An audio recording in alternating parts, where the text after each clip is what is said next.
In this video, we'll be solving quadratic-like equations. An equation is quadratic in form if it can be written as AU squared plus BU plus C is equal to 0. So what you want to look for to see if an equation is quadratic-like is if the highest power is 2 times as much as the next highest power. Notice this exponent is a 1 here. So the equation that we'll be working with is to solve for x, and we're solving 15x to the negative 2 minus 4x to the negative 1 is equal to 3. Because this exponent is 2 times as much as this exponent, this equation is quadratic in form. I could use u substitution, but my first instinct on this is whenever I have a negative exponent, I immediately want to put that factor into the denominator of the fraction. So I'm going to solve it that way. So I'm going to write this equation as 15 over x squared minus 4 over x to the first power. And then I'll put my 3 on the left side, subtract 3 from both sides, so minus 3 equals 0. Now whenever we have an equation with fractions, we can remove those denominators by multiplying both sides by the least common denominator, and it will be x squared. So I'm going to multiply this term by x squared. I'm going to multiply this term by x squared. And I'm going to multiply this term by x squared. And this term by x squared. So what happens then, this x squared in the numerator and this x squared in the denominator, those are going to cancel off. And I'll just have 15 for that term. And then on this one, this single x that's in the denominator will cancel one of these, and I'll have just negative 4x.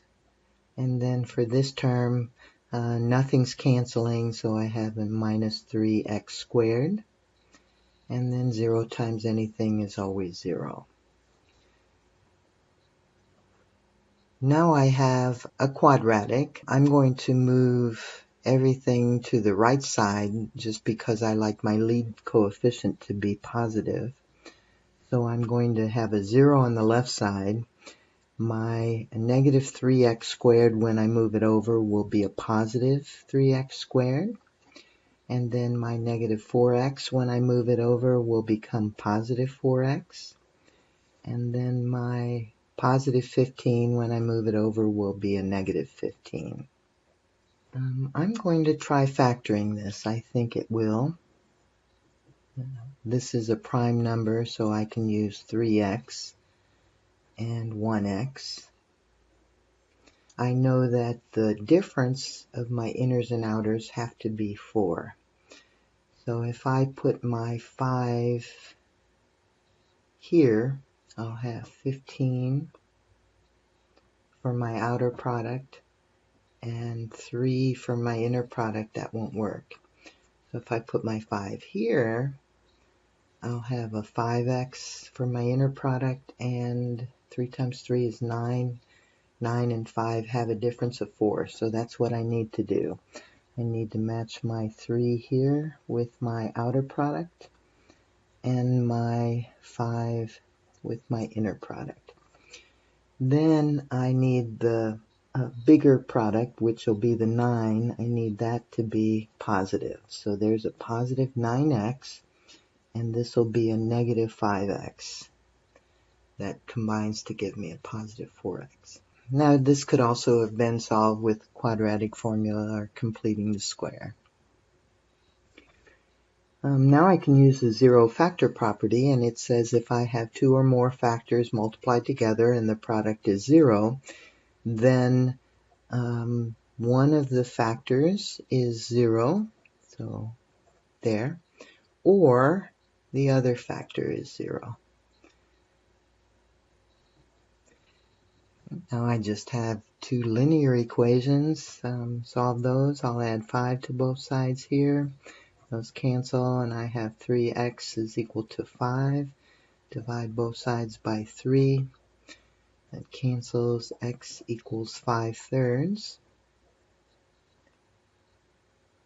Or, and then here I can just subtract 3 from both sides. Those cancel, and x is equal to a -3. So these are my two solutions.